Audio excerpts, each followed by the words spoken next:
تو وضو جو نماز کا دباچہ ہے، اس کے بارے میں پہلی حدیث، ایک بھی حدیث اگر انسان کو یاد ہو جائے تو عمل کرنے کے لیے کافی ہے۔ رسول اللہ صلی اللہ علیہ وسلم نے ارشاد فرمایا کہ جو شخص وضو کر کے سوتا ہے، ابھی وضو کر کے سونے کی بات کرتا ہوں، پھر بعد میں وضو کی انڈیپینڈنٹ جو فضیلت ہے وہ بھی آپ کے سامنے رکھوں گا۔ جو شخص وضو کر کے سو جاتا ہے، یعنی رات سونے سے پہلے وضو کرتا ہے، اللہ رب العزت آسمان سے ایک فرشتہ نازل کرتے ہیں جو اس کے ساتھ رات بسر کرتا ہے۔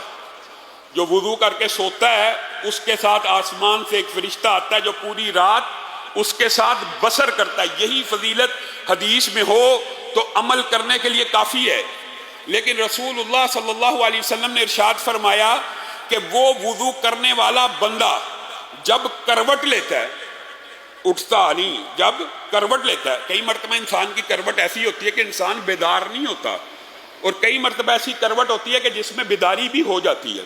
یہاں مراد وہ کروٹ ہے کہ جس میں بیدار نہیں ہوتا، انسان لاشعوری طور پر ہل رہا ہے، کروٹ لے رہا ہے، پانسا پلٹ رہا ہے، جتنی حرکات دوران نیند کر رہا ہے، جو بھی حرکت کر رہا ہے، وہ جو فرشتہ رات اس کے ساتھ بسر کرنے کے لیے آیا ہے وہ کہے گا اللہم اغفر لی عبدک، اللہم اغفر لی عبدک، اللہم اغفر لی عبدک، اے اللہ اس بندے کو معاف کر۔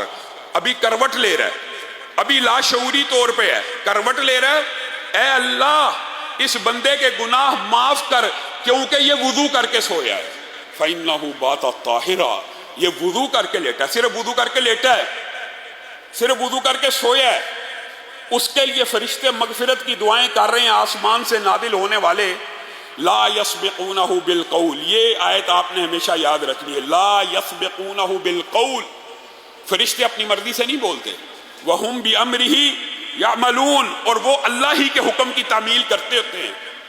اور آگے اسی آیت کے آگے اگر آپ دیکھیں ولا یشفعون الا لمن ارتضی، اور وہ کسی کی سفارش بھی نہیں کرتے مگر جس سے رب راضی ہو جائے۔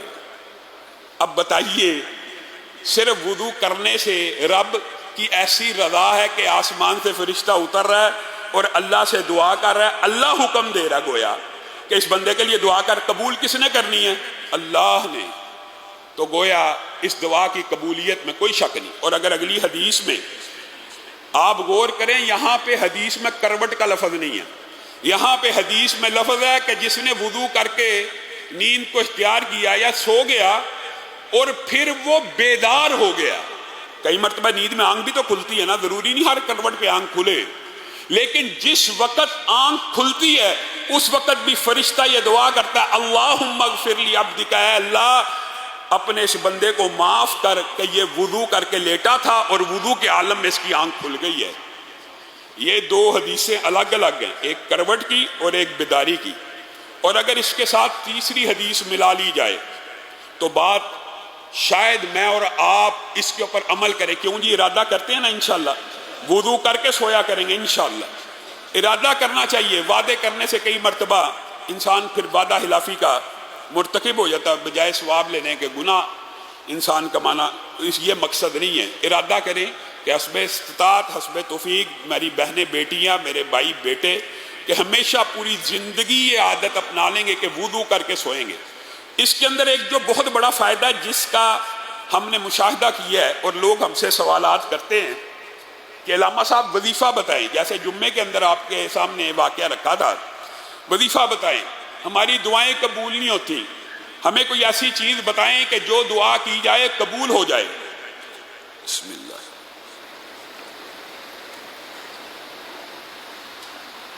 ہمارے موضوع کے متعلق جو بات ہے وہ یہ ہے کہ رسول اللہ صلی اللہ علیہ وسلم نے ارشاد فرمایا جو بندہ وضو کر کے سو جاتا ہے، اس حدیث میں صرف وضو کا لفظ ہے، جو بندہ وضو کر کے سو جاتا ہے اور پھر اگر رات کے کسی پہر کروٹ لی، آنکھ نہ کھلی، آنکھ کھل گئی، نیند کا غلبہ، اس کے لیے بھی فرشتے دعائیں کر رہے ہیں، وہ پچھلی دو حدیثوں میں ہے، لیکن یہاں پہ جو الفاظ ہیں وہ یہ ہیں کہ آنکھ اتنی کھل گئی کہ بیدار ہو گیا، شعور جاگ گیا۔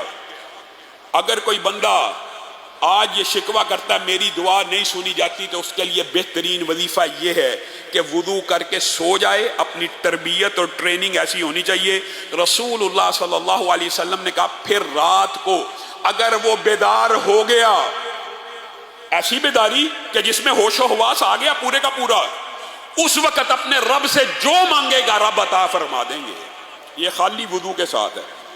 دوسری حدیث معروف جو آپ سب کو معلوم ہوگی، وہ بغیر وضو کے ساتھ ہے، لیکن اس میں کلمات ہیں کہ جو بندہ رات کو سویا اور اچانک آنکھ کھلی، اس نے کیا پڑھا؟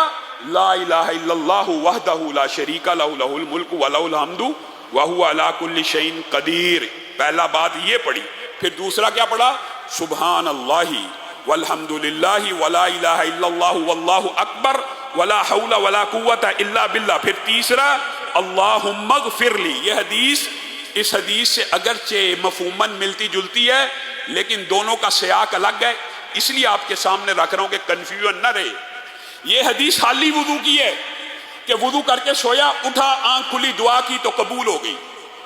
وہ حدیث خالی کلمات کی ہے، وہاں پہ وضو کا لفظ موجود نہیں ہے۔ تو انسان کو کیا کرنا چاہیے کہ وضو کر کے سوئے، اور بالفرض آنکھ کھل جائے تو وہ کلمات والی حدیث کے اوپر بھی عمل ہو جائے گا۔ اور اگر وضو کر کے نہیں بھی سویا تو اپنی زندگی کے اندر اس ٹریننگ کو حصہ بنا لیجیے اپنی لائف کا، کہ جب بھی آنکھ کھلے، اور قسم کھانا صرف بات میں تاکید پیدا کرنے کے لیے ہوتا ہے، یہ صرف آپ 5 یا 6 دن، صرف 5 یا 6 دن کہہ رہا ہوں۔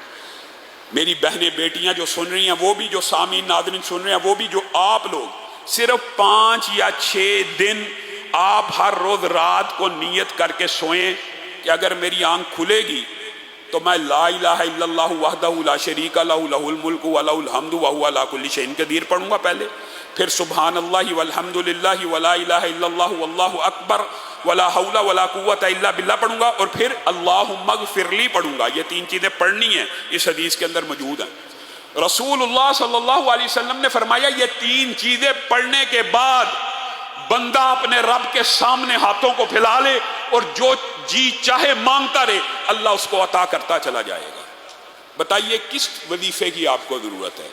کیوں لوگوں کے در در کی ٹھوکریں کھاتے ہو؟ کیوں مخلوق کے پیچھے بھاگتے ہو؟ رب تعالیٰ آپ کو، رسول اللہ صلی اللہ علیہ وسلم آپ کو کتنے عمدہ کلیے بتا کے گئے ہیں۔ میں نے اور آپ نے عمل نہیں کرنا، لوگوں کے پیچھے بھاگنا ہے، علماء کے پیچھے بھاگنا ہے۔ اور میرے بھائیو، آپ اپنی زندگی کے اندر، آپ کو تجربے مشاہدے کی بات بتا رہا ہوں، صرف 5 یا 6 دن آج سے ارادہ کریں، یہ ٹریننگ کر کے یہ الفاظ ادا کریں، واللہ جب بھی آپ کی آنکھ کھلے گی اس کے بعد آپ کے منہ سے یہ کلمات خود بخود جاری ہونا شروع ہو جائیں گے، اور آپ اسی وقت جو آپ کے دل کی خواہش ہوگی آپ وہ رب کے سامنے دعا رکھ دیں گے۔ ہوتا کیا ہے؟ بنیادی طور پہ ہر انسان ہر روز کسی نہ کسی پریشانی یا مشکل کا شکار ہوتا ہے، ہر روز ہوتا ہے۔ اگرچہ وہ مشکلات ایک جیسی بڑی نہیں ہوتی، چھوٹی ہوتی ہیں۔ پیمنٹ نہیں آئی، پیسے نہیں آئے، فلاں نے یہ کر دیا، بیٹی کی کوئی خبر آ گئی، بہن کی کوئی خبر آ گئی، رشتہ داروں کی کوئی اطلاع آ گئی، فلاں بیمار ہے۔ ہر روز رات کو آپ کے پاس آپشن موجود ہے۔ ایک تو وضو کر کے سو جائیں، کلمات ادا نہ بھی کریں، دعا کریں، قبول ہے۔ اور ان کلمات کی اگر عادت ڈال لیں گے تو کسی دن وضو کیے بغیر بھی سو جائیں گے، تب بھی اللہ رب العزت دعا کو قبول کر لے گا۔